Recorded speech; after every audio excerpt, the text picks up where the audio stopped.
DUI charge is serious, with serious consequences. Even on a first DUI in Alabama, you can be sentenced to up to 1 year in jail. You can also be fined $600 to $2,100 and pay court costs anywhere from $200 to $300 up to $600. You can also have your license suspended for 90 days or revoked for a year depending on the circumstances.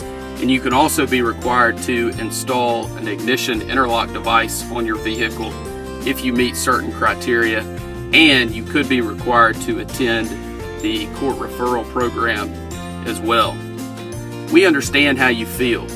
We've represented 1,000+ people on DUIs and have handled thousands of cases throughout the state of Alabama. We know that you're scared. We know that you're anxious. We know that it is very, very difficult to decide which attorney to hire to represent you. The one thing that you need to know is that you definitely need an attorney to help you through the web of pitfalls that are out there, because DUI defense is very complicated if it's done correctly.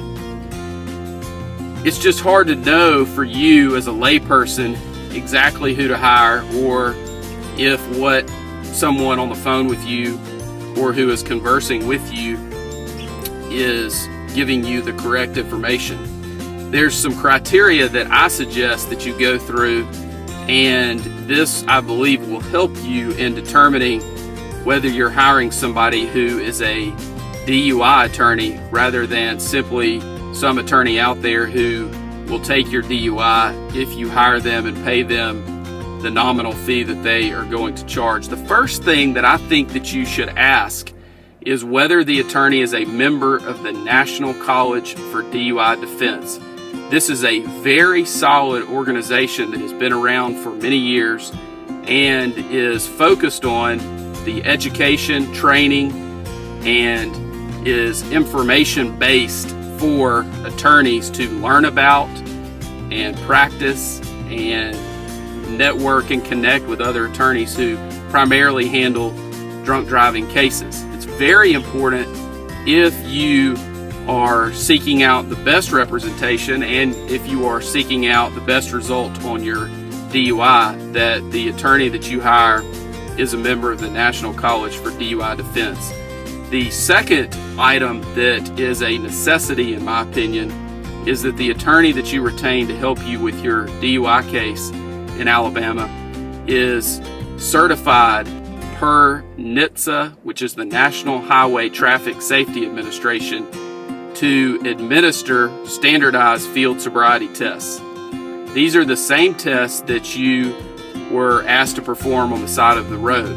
It's very important that the attorney that you hire is trained in these tests and is familiar with these tests, because as I'll go over in just a minute, there are many issues and items that you can spot if you're trained in these tests and you're trained what to look for. You're going through the same training that the officers go through during their certification process. And it's not just about the tests, it's about the arrest process. It's about the phases of the arrest process, the vehicle in motion phase, the personal contact phase, the pre-arrest screening phase. You know, there are most attorneys out there that are unaware of those issues that they need to be looking at to determine whether there is a legitimate legal argument, or it will help them to uncover a factual argument in your case in order to get you the best result possible.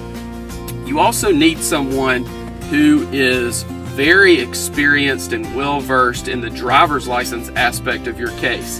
There are lots of folks out there that are unaware of the specifics about driver's license issues associated with DUI.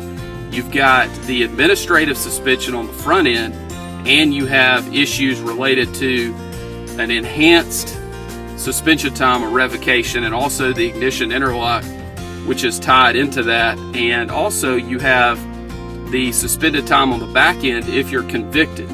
There is very specific and detailed and complicated aspects of the driver's license portion of a DUI, And there are a lot of folks out there that are handling DUI cases that are unaware.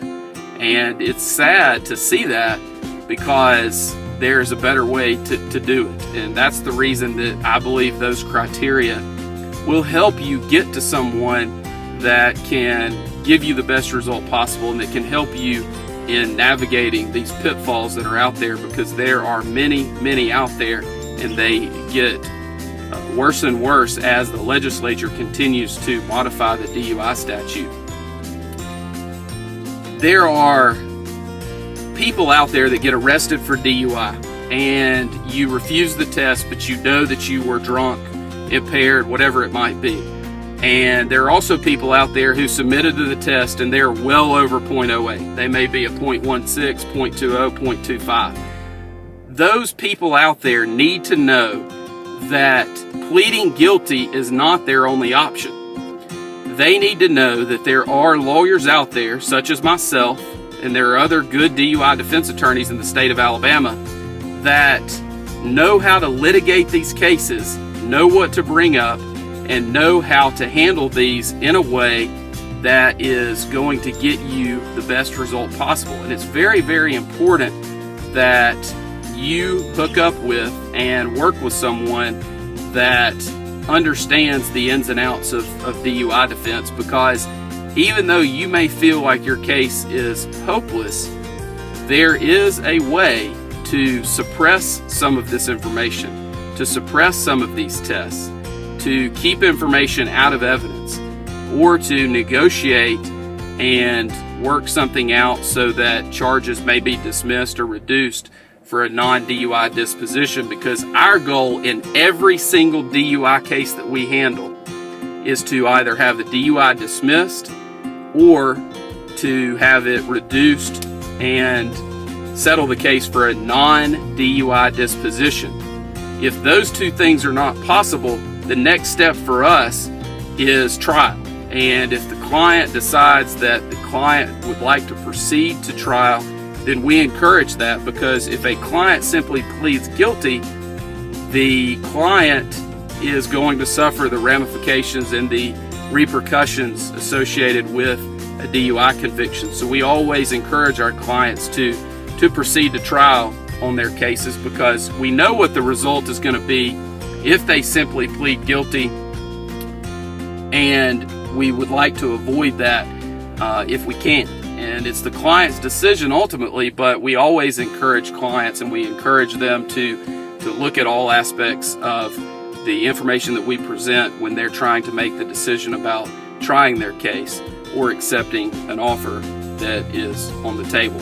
So the first step in a DUI defense case is to secure the license issues. That it may include requesting a hearing, may include requesting a review, may include going to the driver's license suspension hearing.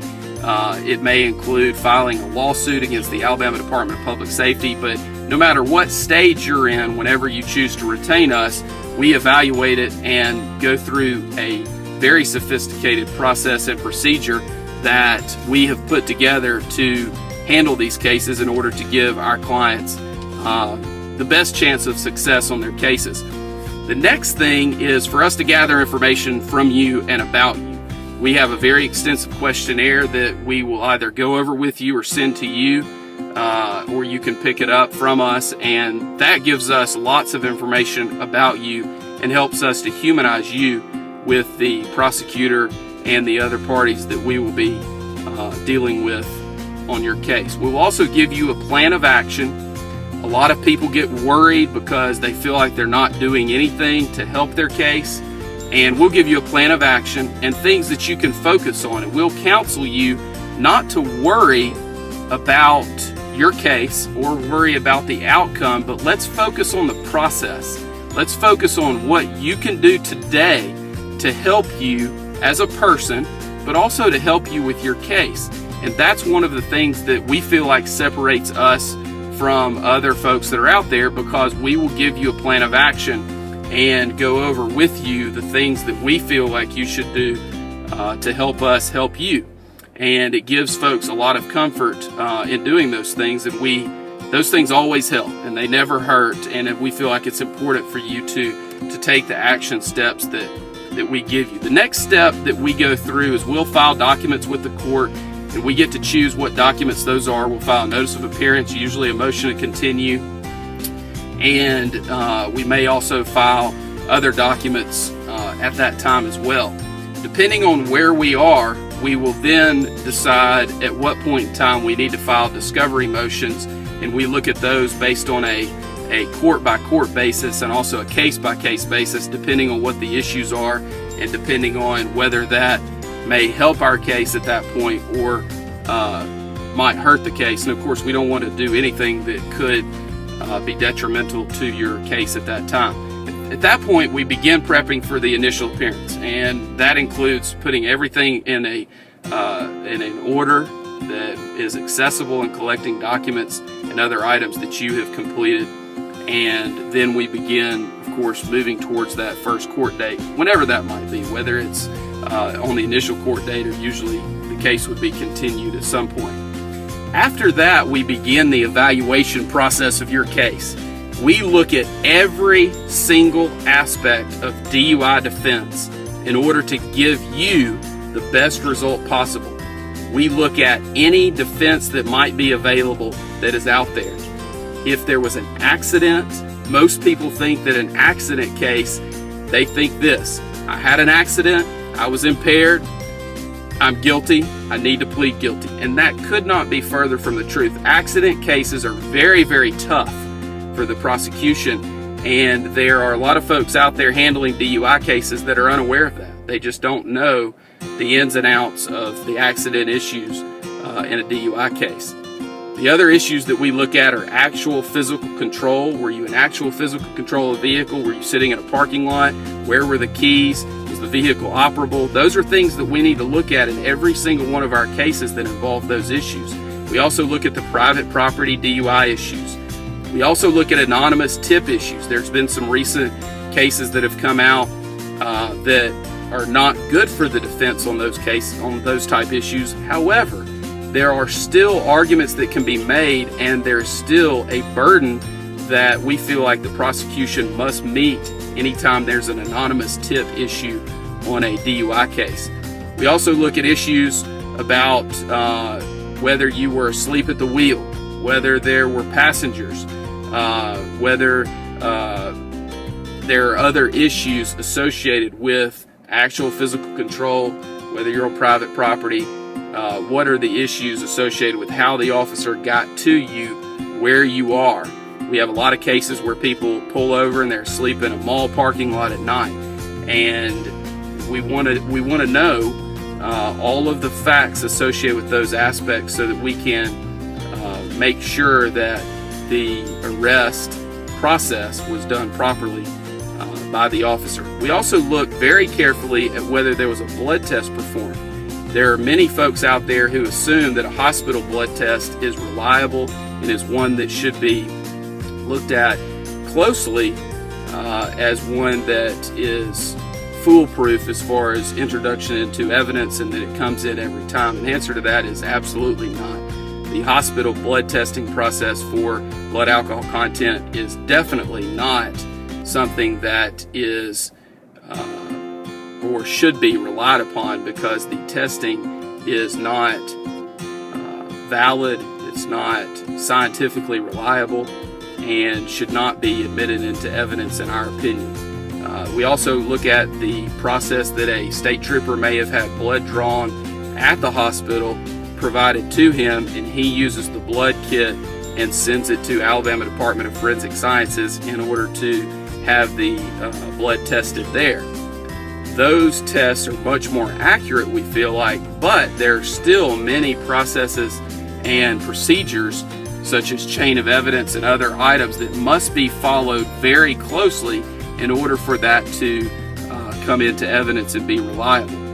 We also look at any issues that are associated with your case related to the Draeger breath test and any issues that come up there, whether it's the 20-minute deprivation period, whether you may have had mouth alcohol, whether you burped or belched during the 20 minutes prior to the test. There are implied consent issues where you provided proper implied consent warnings associated with the the suspension of your license if you choose to refuse the test. And all those are issues collectively that we look at when determining whether a breath test that you submitted to and that ultimately provided a result that was printed on a certificate of breath alcohol analysis, and whether that should come into evidence under the rules of evidence or under the statutory guidelines that must be strictly complied with under Alabama case law in order to just come into evidence without them having to go through the normal process for scientific evidence to get that into the evidence of the case, whether in front of a judge or in front of a jury. We also look at whether the stop of your vehicle or the initial encounter with you was done in a way that is legal and that is constitutional. It's very important to look at that, because if there was no reasonable suspicion of violation of the law, then the officer should not have pulled you over. And if we can prove that, then we can likely have all evidence that may be admitted or that was collected against you suppressed. And if that's the case, then we would win the case based on the state or the city not being able to prove their case. We also look at all of the medical defenses available, whether you have GERD, whether you have dentures and there was alcohol that was collected within the dentures, whether you had recent dental work done. There are a lot of medical issues, whether you have diabetes. There are many medical issues that come up, and we always go through that and make sure that those defenses don't apply. And if they do apply, then we work those up and make sure that we have gone through them properly with you and presented those defenses on your behalf.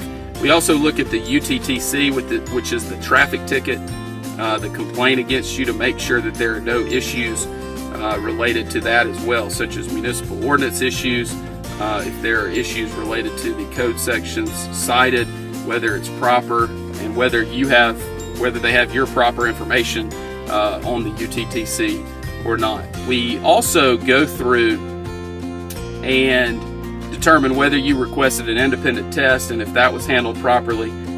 We look at any roadblock issues that may come up, if a roadblock was the cause of the initial encounter. And we also look at whether you have any prior DUI offenses and whether we can exclude those, and whether the city or the state has the necessary evidence related to those priors to be able to use those through the negotiation process or through the trial and sentencing process if it gets to that point. The next thing that we look at, and a very important aspect of the case, is the Standardized Field Sobriety Test. And I am certified as an instructor in field sobriety testing and also as the administrator of the test. And going through that process and reviewing hopefully a videotape, definitely the trooper or the city officer's notes related to the field sobriety testing, the process that they have to go through in order to come to a decision to arrest you for DUI is one that has to be followed closely, because otherwise they are simply going through the motions and not doing it properly and arresting you not based on sound evidence or based on logical conclusions from their observations, but just running through the motions so that they can get to an arrest at the end.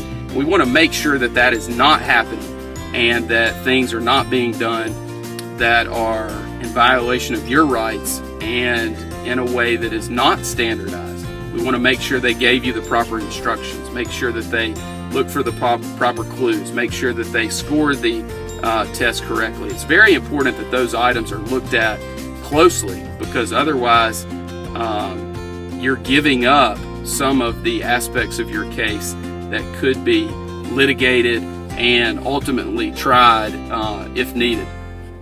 The other options that we look at after we've gone through the full analysis and talked to the client about every aspect related to their DUIs, we determine if there are any triable issues in the case and how likely it is that we would succeed on those issues.